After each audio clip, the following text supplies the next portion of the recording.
almost everything's already been said, but not by everyone yet. So I'll try to make a couple of points, 3 points actually, one on the Spitzenkandidaten, one on the populists, Eurosceptics, and another one on the majority which is now forming before our very eyes in the European Parliament, not only for Commission President, but also for legislation in the 5 years ahead.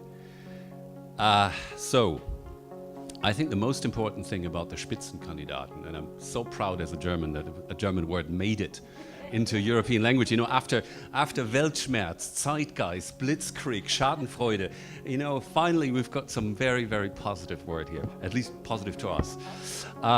You know, the Spitzenkandidaten put a face to political programs. That's the nice thing about it.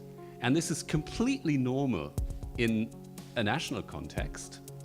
And believe me, if you asked any citizen in our member states, do they know how laws are made exactly? Does a German know the complex decision-making process in legislation between the Bundesrat and the Bundestag? No, they don't. But they know who Angela Merkel is and what she stands for, or they believe they know it. Or Per Steinbrück, or, you know, Sigmar Gabriel, whoever. So, you know, putting a face to political programs, I think, is the most important thing. Does that give us parliamentarism already? No, not yet. In fact, we're in uncharted territory in a lot of respects here after this election. But I think we've made some important steps ahead to render more power to not only the European Parliament, but by way of the Parliament also to the European citizens. I mean, that can be said. And the question of an electoral law and pan-European lists, all this will come in due time, but I bet you the next European Parliament election in 2019 will be an improvement on what we've seen in this campaign in terms of people perceiving that there are competing political parties and therefore competing political programs on the European level, and they all have a face. Now, having said that, I think the question of the majority that is forming now in the European Parliament for the election of the Commission President, it definitely has a plus, but it also has a minus. And that brings me first to the populists. Populism is a relative thing, you know. I mean, I know very well. My foundation is affiliated to the biggest political family. We won these elections, contrary to a lot of predictions last year and a lot of forecasts that were actually made in 2013, some by analysts that cooperated with us, and we all believed that it would be very, very much neck and neck, and probably even the socialists might be ahead. So it didn't happen. Good thing, but we're now in a situation where there's neither a center-left nor a center-right majority.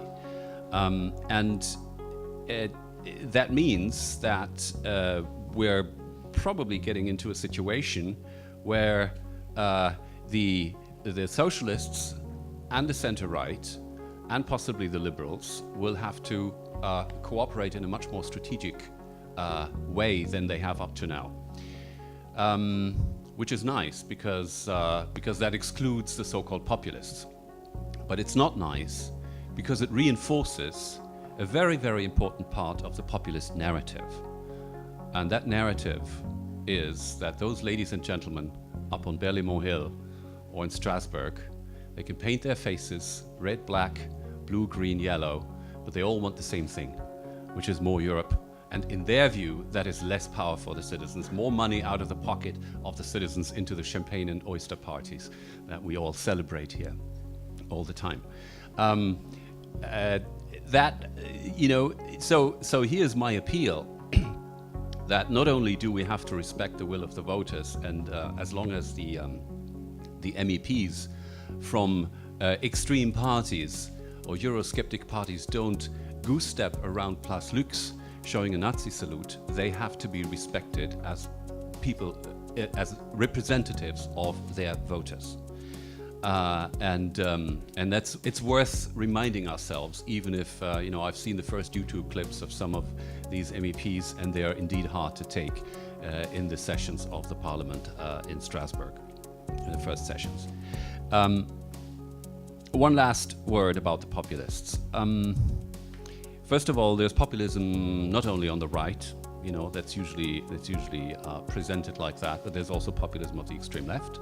You know, the German party Die Linke has a whole wing which is devoted to the glorification of Stalinism. There are very cordial relations with Putin's Jedinaja Rusija, not only on the extreme right, with parties like Jobbik and Front National in France, but also on the extreme left in Europe. Let us remind ourselves of that once in a while.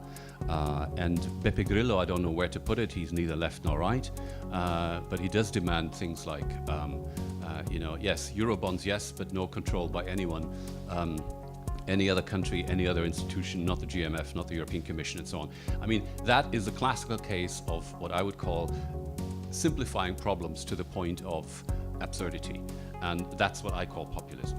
So, you know, it really, we have to take it case by case, but the good news is that 80% of this European Parliament is actually interested in legislation. That's good news, and with that good news, I pass on.